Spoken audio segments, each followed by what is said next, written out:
فتح مکہ کا دن ہے۔ آپ جانتے ہیں کہ حضور کے پیچھے ایک بچہ بیٹھا تھا، حضور کا ردیف، جو خوشی سے اچھلتا تھا۔ بڑی خوشی کا دن تھا، لیکن میرے حضور کا سر عجز سے جھکا ہوا تھا، حتیٰ کہ امامے کا کور اونٹنی کی کوہان کے ساتھ لگتا تھا۔ لیکن وہ بچہ تھا، نو عمر تھا، وہ اچھلتا تھا خوشی سے، تو حضور سے روکتے تھے، پھر وہ اچھلتا تھا، پھر روکتے تھے۔ وہ بچہ کون تھا؟ تاریخ میں ڈھونڈے، نواسا نہیں ہے، کسی انصاری سردار کا بیٹا نہیں ہے، کسی قریشی سردار کا بیٹا نہیں ہے، حضور کے خاندان کا کوئی فرد نہیں ہے۔ ہم نے تاریخ ڈھونڈی تو وہ حضور کے آزاد کردہ غلام اور منہ بولے بیٹے زید بن حارثہ کا بیٹا اسامہ بن زید ہے۔ فتح مکہ کے دن اپنے ساتھ جس کو بٹھایا وہ غلام زادہ تھا۔ دنیا کو بتایا محمد عربی غلاموں کو عزت دینے آیا ہے۔ ایک غلام کو یہاں اپنے ساتھ سواری پہ بٹھایا، دوسرے کو کعبے کی چھت پہ چڑھا دیا۔ بلال حبشی کو کہا یہاں کھڑے ہو کے اذان پڑھو۔ اللہ اکبر! کہاں بلال مکے کی گلیوں میں ظلم اور جبر، جور اور زیادتی کا شکار ہوتے تھے۔ چکی پسوائی جاتی تھی اور جسم میں میخیں ٹھونکی جاتی تھیں، اور ذلت اور رسوائی کے گڑھے میں ان کو دھکیل دیا تھا کفار نے۔ آج وہی غلام، وہی بلال کعبے کی چھت پہ کھڑا ہو کے اذان دے رہا ہے۔ اللہ اکبر! میں یہاں کھڑے ہو کے اذان دوں تو رخ کروں گا قبلے کی جانب، اور جب کعبے کی چھت پہ کھڑا ہوں تو پھر جدھر رخ کروں ادھر ہی تو قبلہ ہوگا۔ اب بلال اذان دے رہے ہیں، رخ کدھر کیا؟ حضور طواف کر رہے تھے، بلال اذان دے رہے تھے، جدھر جدھر حضور پھرتے وہ بھی رخ پھیرتے چلے جاتے۔ اقبال بولے اذان ازل سے تیرے عشق کا ترانہ بنی، اذان ازل سے تیرے عشق کا ترانہ بنی، نماز تو اس کی دید کا ایک بہانہ بنی، ادائے دید سراپا نیاز تھی تیری، کسی کو دیکھتے رہنا نماز تھی تیری۔ کیسا رنگ تھا، کیسا جمال تھا! تو وہ طبقے جن کو کوئی پوچھتا نہیں تھا ان کو عزتوں کی مسند پہ بٹھایا۔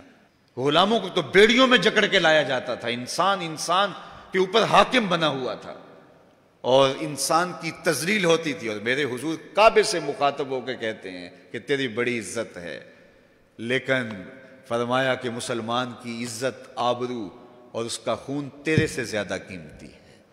یہ سبق دیا، یہ درس دیا تو بھٹکی ہوئی انسانیت کو سراغ زندگی میرے حضور نے عطا کیا۔ تو اس لیے آج میں اور آپ اس کا شکرانہ ادا کرتے ہیں، اور اللہ کے حضور لاکھ لاکھ شکر ادا کرتے ہیں کہ ہمیں اس نبی کا غلام ہونے کا شرف اور اعزاز نصیب ہوا۔ تو پھر ان کی تذکروں اور ان کی محبتوں کی خوشبو بکھیریں گے، ان کے ذکر کی مہک سے مشام ہستی کو کیوں معطر نہیں کریں گے، ان کا تذکرہ نور بھی کریں گے، اور ان کے بتائے ہوئے طریقہ کو اختیار کر کے اپنی زندگی کو بھی نور نور کریں گے۔ آج ایک طرف ہم اپنے گھروں پہ چراغاں کرتے ہیں، تو میں کہتا ہوں کہیں یہ چراغاں بنیروں تک محدود نہ رہ جائے، کوئی دیا لے کے دل نگر میں بھی آؤ، کہیں دل کی گلیوں میں اندھیرا نہ رہ جائے۔ تم گلیوں میں تو جھنڈیاں لگا دی، کہیں دل کی گلیاں ویران نہ رہ جائیں۔ آؤ کوئی جھاڑو لے کے دل کی صفائی بھی کرو، تمہارا اندر بھی ستھرا ہو، تمہارا باہر بھی ستھرا ہو، پھر میرے مصطفیٰ پہ درود پڑھو۔ یاری لا تو پاک نبی سنگ اے پر پوری یاری، پھر درود قبول ہے تیرا لاکھ نالوں ایک واری۔ ان کا طرز زندگی روح میں جذب کر لیجئے، ان کے بتائے ہوئے طریقوں کو اپنی زندگی میں اتار لیجئے۔ تو ہم اگر اپنی پہچان حضور کے نام سے کرواتے ہیں، اور ہماری ساری پہچان ہے ہی ان کے نام سے، تو پھر ہمارا عمل بھی اس کی گواہی دے، ہمارا رویہ بھی اس کی گواہی دے، ہمارا طرز زندگی بھی اس کی گواہی دے۔ آج بھی اگر اسلام کا دامن پکڑو، وَأَنْتُمُ الْأَعْلَوْنَ إِن كُنْتُم مُؤْمِنِينَ، میرے رب نے وعدہ دیا ہے۔ کافر لگتے کیا ہیں؟ تم مومن بن کے دکھاؤ، عزتوں کا تاج تمہارے سر پہ رکھوں گا۔ لیکن تم تن آسان ہو، تم خواہشات کے بندے بن گئے ہو، آرزوؤں کے غلام بن گئے ہو، اور نعمتیں وہ مانگتے ہو جو بدر اور احد کے صحابہ کو عطا کی گئی۔ کہاں کیسے تمہیں وہ نعمتیں ملیں گی؟ پہلے اپنے آپ کو ثابت تو کرو کہ ہم ان کے اہل ہیں، اور جب اپنی اہلیت ثابت کرو گے تو رحمت کی برکھا برسے گی، اور اتنا کرم ہوگا کہ تمہارے دامن تنگ نظر آئیں گے اور تم برستے پھولوں کو سمیٹ نہیں پاؤ گے۔ لیکن افسوس کہ تم طلب وہ کرتے ہو۔ وہ ایک بڑا معروف جملہ ہے کہ لوگ جو ہے وہ زندگی یزید کی جینا چاہتے ہیں اور موت حسین کی مانگتے ہیں۔ صاحب ایسا نہیں ہوتا۔